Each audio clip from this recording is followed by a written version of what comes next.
성도 여러분 안녕하세요. 큐티 나눔 시작하도록 하겠습니다. 함께 보실 하나님 말씀은 신명기 25장 1절에서 3절까지의 말씀만 살펴보겠습니다. 제가 봉독해 드리겠습니다.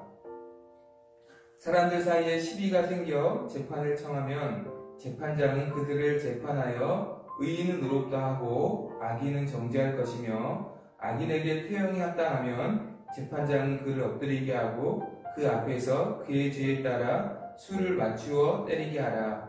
40가지는 때리려니와 그것을 넘기지는 못할지니, 만일 그것을 넘겨 매를 지나치게 때리면 내가 내 형제를 경히 여기는 것이 될까 하노라. 아멘. 본문의 말씀을 보니까 사람들 사이에 시비가 붙어서 재판을 하게 되었을 때에 재판장은 의인을 의롭다 판단하고 재판하고, 그리고 악인에 대해서는 그 악에 대해서, 그 죄에 대해서 합당한 처벌을 내리라 라고 말씀하고 있습니다. 그리고 그 처벌이 만일에 태형이라는 처벌을 내리게 될 경우에는, 태형은 이제 매를 때리는 걸 말하는 것이죠. 매를 때리는 형벌인데, 그 죄에 따라서 매수를 고려해서 매를 때리되, 단 3절의 말씀을 보니까 40까지는 때리지만 그 이상은 때려서는 안 된다 라고 말씀합니다. 그 이유에 대해서 그것은 내 형제를 경히 여기는 것이다. 그러니까 내 형제의 생명을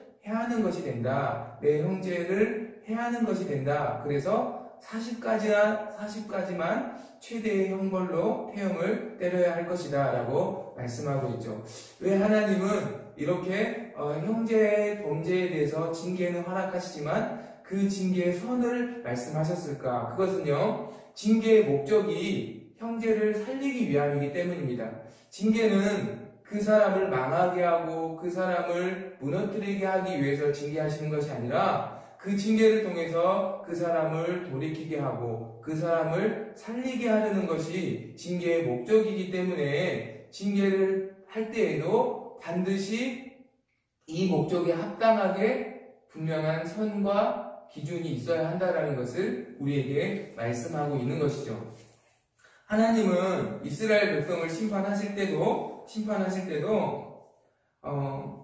이스라엘 백성을 망하게 하기 위해서 심판하시는 게 아니라, 이스라엘 백성을 회복시키기 위해서, 이스라엘 백성을 다시 회복하시고 살리시게 하기 위하여서 이스라엘 백성을 징계하심을 볼 수 있습니다. 그래서 바벨론 포로 70년이라는 기한을 정하시고, 하나님의 기한을 정하셔서 그 70년 동안에 하나님은 이스라엘 백성을 징계하시고, 그 시간들을 통해서 이스라엘 백성에게 회개할 수 있도록 그 시간들을 허락하시고, 70년이 지나서 바로 이스라엘 백성을 다시 이스라엘 땅으로 귀환하게 하시는 것을 볼 수가 있습니다.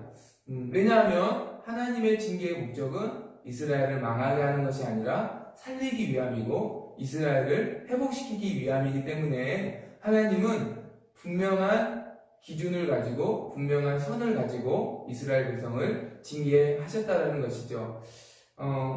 여러분, 우리의 징계는 어떠한가?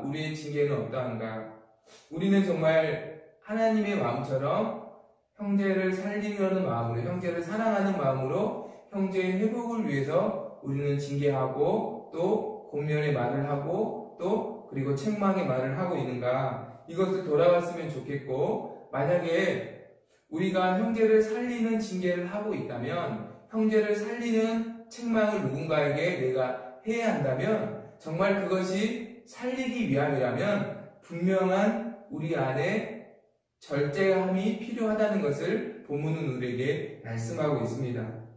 여러분, 왜 하나님이 40대라는 이 제한의 태형의 매를 때릴 때 40을 넘기지 말라고 제한하는 숫자를 말씀하셨을까요? 그것은요, 사실 우리의 모든 삶에 있어서 사실 절제가 필요하다는 것을 우리에게 말씀하는 것이죠. 여러분, 절제가 없는 징계는 형제를 살리는 것이 아니라 오히려 형제를 해하게 되는 것이고요. 아무리 사랑이 좋은 것이어도요, 절제가 없는 사랑은 형제를 유익하게 하지 못하는 것이고요.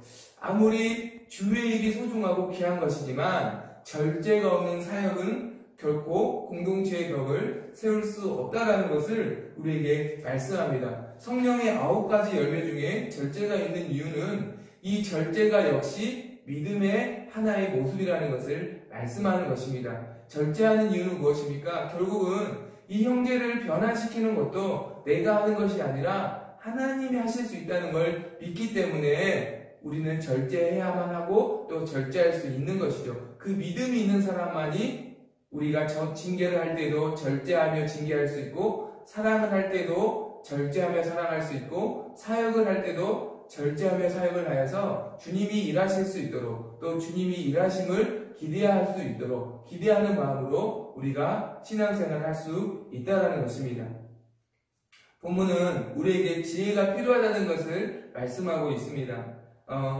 형제를 징계하는 것은 반드시 필요한 것이지만 징계를 할 때는 반드시 절제가 필요하다. 형제를 사랑하는 것도 반드시 필요한 것이지만 그 형제를 사랑하는 것 역시 절제가 필요하다. 사역하는 것도 너무나 소중하고 너무나 귀한 일이지만 그 사역도 역시 절제가 필요하다. 그 절제를 통해서 오히려 하나님이 일하시게 되고 하나님의 일하심 우리가 바라고 기대하고 소망하며 믿음으로 살아갈 수 있도록 우리를 세우는 것이 된다라고 본문 우리에게 말씀하고 있습니다. 사랑하는 성도 여러분, 오늘 하루도 우리가 꼭 해야 할 말을 필요한 만큼만 할 수 있는 지혜와 절제를 주시길 원합니다. 또한 하나님께서 우리가 해야 할 사역도 꼭 필요한 만큼만 우리가 할 수 있도록 주님이 하실 일, 또 주님이 역사하실 일을 우리가 그분께 또한 맡겨드릴 수 있도록 그러한 지혜를 오늘 하나님께서 저와 여러분에게 주셔서 오늘 또 하나님의 일하심을 경험하는 오늘 하루가 되기를 간절히 소망합니다. 함께 기도하겠습니다. 하나님 아버지 감사합니다. 오늘도 모든 선한 일일지라도 그것을 절제함으로 하나님의 일하심을 경험할 수 있도록 도와 주시옵소서. 감사드리며 사랑이 많으신 예수님의 이름으로 기도드리옵나이다. 아멘. 오늘 하루도 승리하시길 바랍니다. 감사합니다.